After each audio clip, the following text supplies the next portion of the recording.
Welcome to the Together for Good podcast, a podcast specifically designed to inspire, challenge, and uplift you during your daily walk of faith. Today's episode is a recording of a conversation that I had with my sister, Elisabeth Preisinger. Elisabeth lives in upstate New York and works at a retreat center out there, and she's specifically in charge of an initiative at that retreat center for helping equip people with contemplative practices, folks who are in different helping possessions, giving them tools and training them so that they can care for their body, mind, and spirit in meaningful ways. I thought it would be interesting to sit down and talk with her about her work because I think it applies very clearly to our life of faith here in Denver, Colorado. We've all lived through a strange year with a lot of transitions, a lot of difficulties and struggles and frustrations. And so some of these contemplative practices or spiritual practices can be really helpful for centering us, grounding us, and connecting us with God in the midst of difficult times. So it's an interesting conversation. I had a lot of fun recording it. We'll probably have to bring Elisabeth on again because she did a really good job talking about all this stuff. But here it is now, this conversation that the two of us had on contemplative practices.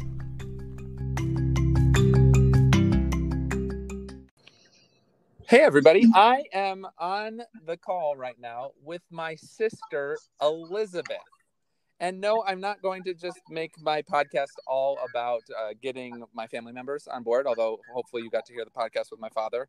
But my sister Elisabeth has her master's in social work. And not only that, but she currently works at a retreat center doing a lot of work with contemplation and contemplative practices. And so I wanted to bring her on to tell us a little bit more about the work that she does, but also just kind of making those connections too for how contemplation might link up with our daily walk of faith. So first, Elisabeth, hey, welcome. Hello, glad to be here. Why don't you tell all of our loyal listeners a little bit about yourself, what you're doing, where you are, anything I might have left out. Sure. So I, as Nate said, I am a social worker. I live in upstate New York in the Hudson Valley, north of New York City. And I currently work at a retreat center that focuses on how contemplative practices and contemplative life can be applied to the world's social and environmental issues. And so specifically what I work on is a program that is geared towards people in the helping professions, working on the front lines, social workers, healthcare work providers, teaching them skills to how to apply contemplative practices like yoga, meditation, mindfulness to their daily life to in an effort towards taking care of themselves and adapting self-care so that they can replenish themselves in between the tiring work of helping people and being present to individuals' traumas and stressors. Yeah. And so I know you've told me a little bit about what this ends up looking like and consisting of. Mm-hmm. But so walk us through that a little bit too, in terms of how you actually do that type of training work and getting people connected with stuff like this. Sure. So we historically have done retreats. Now we're doing a lot of virtual work. But where we really start with is helping everyone gain an understanding of the physiology and psychology of stress and how bearing witness to other people's traumas or even your own traumas in your life, your own stressors, what that does to your body and your mind and your mental habits. And so once you have that understanding of what's going on around you is affecting you internally, it can equip you to pay more attention and kind of tune in. Our tagline for the program we work on is the ABCs of contemplation: awareness, balance, and connection. So gaining an awareness of how the world around you is affecting you internally, physically, psychologically, and then finding ways to balance that out. Yeah. So, I mean, and that, I think that I'd love for you to say a little bit more about that, because I'm just realizing part of the reason I wanted to bring you on to talk about this is it feels so relevant for the collective masses Absolutely. with the world that we've lived through. It's been a traumatic year. Even if things have been fine for you, there's probably a lot of unprocessed trauma just with having to live through so many shifts. And Mm-hmm. it's certainly, been stressful in its own ways. I remember, just as an example, at the very beginning of this pandemic, when there was no toilet paper to be bought anywhere. Yeah. And I remember going to the grocery store, and I had to show up at 7 a.m. because that was when the store opened. And I had to wait out in line to be let into the store because they were only letting in a certain amount of people. And then I remember walking down the aisle where the toilet paper was, and there was only two massive, two big groups of toilet paper left, and thankfully I got one. But I just it was So all absurd. kind of funny and a little weird. But then I also had the conscious thought of, if there was movie horror music in the background, really dramatic music, this would be terrifying. That's all it would have taken for me to fully live into the stress of that moment. So it just it's a good reminder. I tell that story because it's a good reminder to me that we have been living through some traumatic things, and maybe we just haven't fully been aware of it because there wasn't scary music. So anyways, a long way of saying, tell me a little bit more, and tell all of us a little bit more about how what are some of those warning signs, that the A part, the awareness, when it comes to stress and all that physiological, psychological stuff you were talking about? Yeah. So the A part starts with practice. The more that you take the time to tune in, the more familiar you'll be with when it feels out of balance. There's this quote that we often use from Viktor Frankl. I'm not going to remember the exact quote, but it's something to the effect of, between stimulus and response, there is a space. And in that space, there is a choice. And so basically what that quote is saying is that we often just kind of work on autopilot, and we don't realize that when we're having these stress responses and then our body is going into this fight, flight, or freeze mode, thinking that there's an actual threat around us, when a lot of times the threat is in our mind. And those can be real threats, like the pandemic. That is in large part what we are, the concept in our mind. But by allowing that space to just kind of step back and breathe, and then make a choice about how you're going to respond, instead of letting your body get carried away with the fight, or freeze. Because if we're constantly in this state of fight, flight, or freeze, that causes more inflammation in our bodies, and just can lead to more chronic long-term stress for ourselves. So it starts with a practice. And if you have a practice of meditation or yoga, you get to begin being familiar with where your body feels when you're at rest, and what it feels like when your body is stressed. Because we're all different. We all might deal with stress differently, feel it differently. I feel it in my neck and shoulders a lot. I think other people feel it in their stomach. It's different for everyone. But by taking the time to tune in, we can begin to broaden that space between stimulus and response, and choose how we're going to respond. Well, and so there's a couple of there too. The Viktor Frankl quote, if I'm correct, is that from his book Man's Search for Meaning? Is that correct? I honestly don't know. Okay, so I read that book earlier this year, and that's a really big piece of what he talks about in there. I don't know if the quote's directly from there. It might have been part of his collective work. But I entrust that, to our listeners. Man's Search for Meaning, and it is just kind of about how you can have a choice. That's the one thing that can never be taken away from you, is how choosing how to respond. And Viktor Frankl was in a concentration camp when he kind of came up with a lot of these ideas and realizations, is that was the one thing that they could never take away from him, was his ability to choose how to respond and to react in a situation. Now, in the same sense, though, I would argue that seems a little simplified, because sometimes really bad stuff happens, and it's really hard to. And so what you're talking about is having a practice that builds awareness. So really, it's not the ABCs, it's the PABCs, because you need the practice first if you're going to do the awareness. Fair? Yeah, that's a good point. The PABCs. So, but yeah, let's talk about that, because some people might not be familiar with how yoga or mindfulness or other forms of meditation could be helpful to that end? Sure. So I don't, the actual word contemplation, I don't know if this is correct, but I'm not an etymologist, but when I break it down, I think of the con, that means with, temp means time, and ation is like a state or a status. So that's kind of how I think of contemplation. It's taking a moment to come with time and being in a state of being present to time. Mercy, that's cool. Yeah, good stuff. Yeah, so that's how I conceptualize contemplation. And for me, sometimes it's a morning meditation practice where I just allow myself to land and be present with what is going on around me, not caught up in my mental chatter and anxiety and what am I going to do that day, but just landing with where am I at right now? What's going on internally? Sometimes that's easier with movement, like yoga, and feeling, kind of getting the blood flowing throughout and kind of allowing my awareness to be outside of my head and in my body. And I think you can probably talk quite a bit about yoga with your experience. How does that feel like contemplation for you? Yeah, well, and it's funny too, because I prior to my interest in yoga, I became interested in just meditation and a mindfulness practice. And the real point of mindfulness meditation is seeing the thought and letting it go.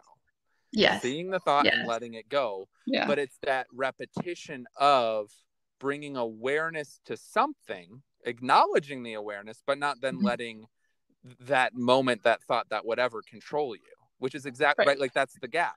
Of, there's the stimulus and there's the response. But if you can see the stimulus and also like start to see your response, but not actually live into it, that changes it. And so yoga kind of takes it a step further, like you were saying, because it's embodied. And that's what I love about it, is that, there are these poses that you hold for periods of time, and you are bringing all of your attention and your breath to your hamstring, like to that achy part. And it's just kind of amazing of how, the repetition of it can then change the way that you act and carry yourself the rest of the day too, because you're in the practice of noticing thoughts, noticing aches in your body or whatever else it is, and not just letting any of those pieces kind of control you. The going on autopilot is really what it seems like you want to avoid, right? Which is far too often how we operate. Yeah, I have a couple thoughts on that. We have a teacher that I work with who her catchphrase is "name it to tame it," and basically that's like with meditation, when you're watching these thoughts flow by, just by simply naming it, like, oh, there's anxiety, that gives you some distance and prevents you from, as she says, hopping on the boat and carrying it down the water, but instead you're just watching it float by down the river. So I find that helpful. And then another thing that we talk about a lot is this idea that you don't practice meditation, you don't practice yoga, contemplation to get better at yoga or meditation or contemplation. You practice it to get better at life and living and being present in the rest of your day. And bringing that same kind of energy. It's almost like mental training of, you practice an instrument so that those become kind of motor memory, how you move your fingers on the violin. In the same way, when you're practicing meditation or practicing yoga, you're practicing that presence of mind and that distance from the autopilot, stopping the autopilot. And and so let me just jump in and say, like, for any of those people who might be listening who are like, wait a second, like, this is a church, like, why are we talking about all this Eastern stuff? One, it's not really all Eastern, it's very Western as well, and there's lots of history and roots to Christianity with a lot of these pieces. But what I'll also say is that that's how I understand, like, the Sunday morning liturgy and the fact that we do this every week and we kind of go through the same motions, and maybe we find ways to make it a little creative or to draw out certain elements of the liturgy in new ways. At least at my church, that's the way we often do things. But in the same sense, like, it's the practice and it's the muscle memory of it that's really important. And that by being there and saying the, you know, the words to the Kyrie, singing that every single Sunday, it gets in your brain, and then it can kind of pop up at moments when you need it. Or if you just like hear those constant reminders of God's love and presence and direction in your life, exposing yourself to that on a weekly basis, practicing that on a weekly basis, tunes your body and your life differently. And so, yeah, when something stressful comes up, you're also reminded of this message of hope that you heard on Sunday or whatever else it might be. And so, yeah, a lot of these pieces actually really do link together in terms of how Christian practice often plays out, even though it tends to seem like these two parts don't play together very well. I don't know. I mean, and you, I don't know if you have any thoughts about that on your own end, or I know that you sometimes work with pastors and people in helping professions. Like, can you talk any bit about how this sort of overlaps some of the things you're talking about, and how a Christian might practice their faith? Yeah, there's a few things that come to mind. So one, I think that in Lutheranism, we have the sacrament of baptism and communion. To me, those are absolutely contemplative practices.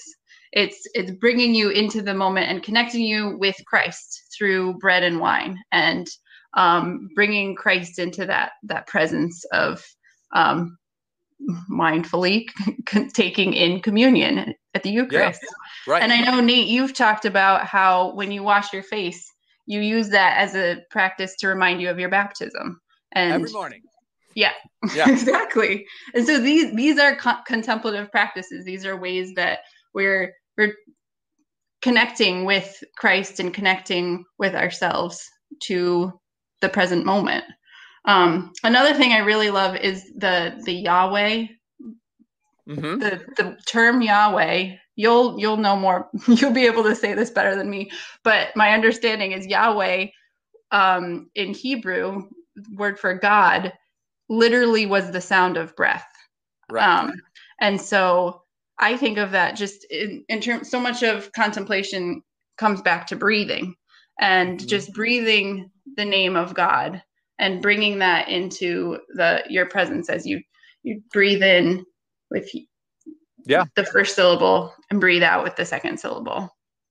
Exactly. Yeah. And so, right. So when Moses asks God, what's your name? And God says, I am that I am, or in Hebrew, Yahweh. And you're exactly right. The rabbis have kind of seen that as it's the sound of human breath. It's an inhale and an exhale, like Yahweh. And what's also really profound is to note that in the story of God creating Adam and Eve, Adam is a hunk of clay up until the point that God to Adam's nostrils.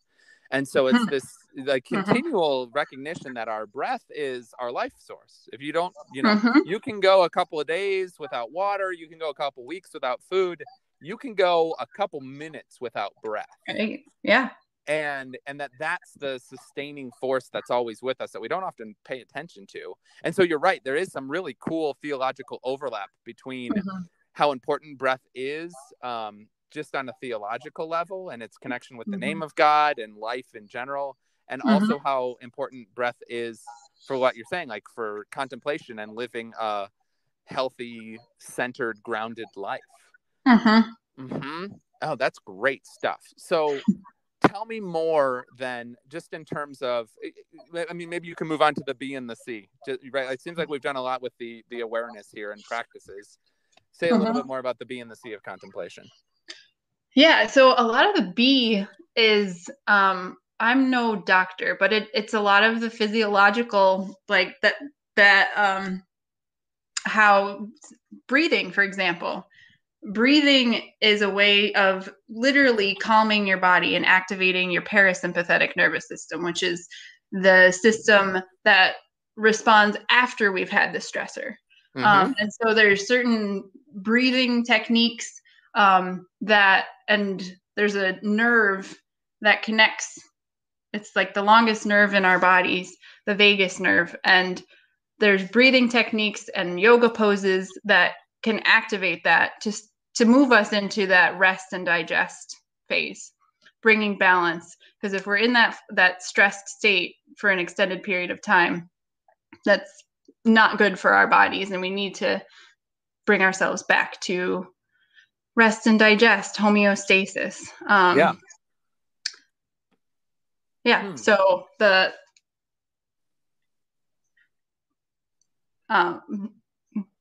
so the A, forgive me on this, the A is awareness. The B is the breathing.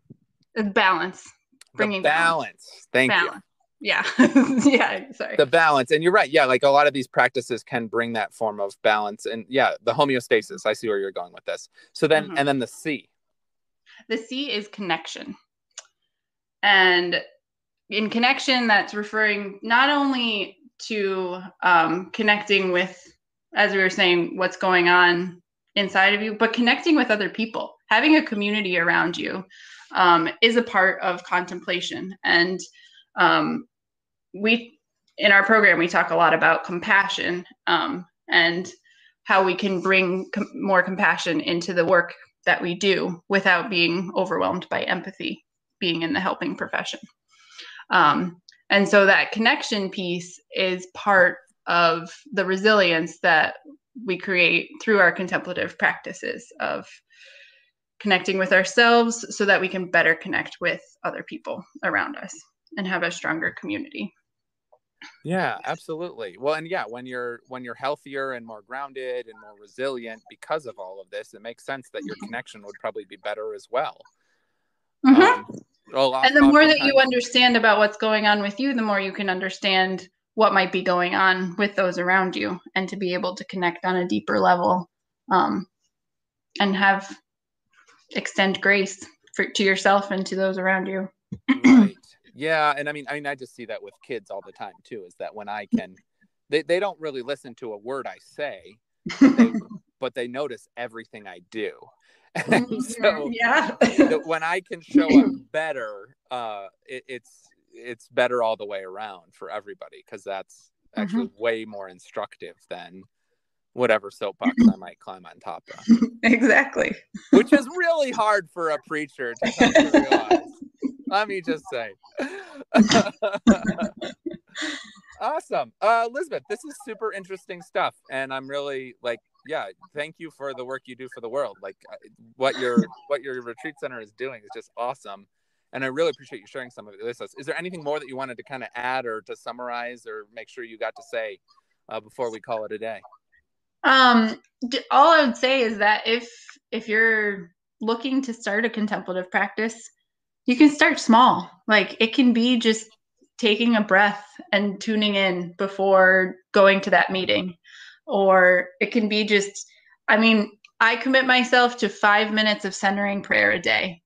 That's the minimum. And oftentimes I'll do more than that, but just it's carving out time for yourself to connect with the divine. And it can be really small. So it doesn't need to be an overwhelming task. Yeah, well said. And it starts small, and you'll probably enjoy it and appreciate it so much that it'll build naturally on its own. Exactly. Yeah. It feels like, to me, it feels like taking a great glass of cold water, like taking a drink of cold water on a hot day. Like that's how it feels for just me internally. Awesome. Well, Elisabeth, thank you for sharing your wise insights with us. And we're going to bring you on again. This is not the last time that we're going to have a conversation, although we'll have other topics that we can explore together. Absolutely. But I'm happy to come back. Thanks for being here and sharing yourself with us. Thank you, loyal listeners, for listening. Tell your friends. Let us know. And we just really appreciate you taking time to listen. Stay in peace, everyone.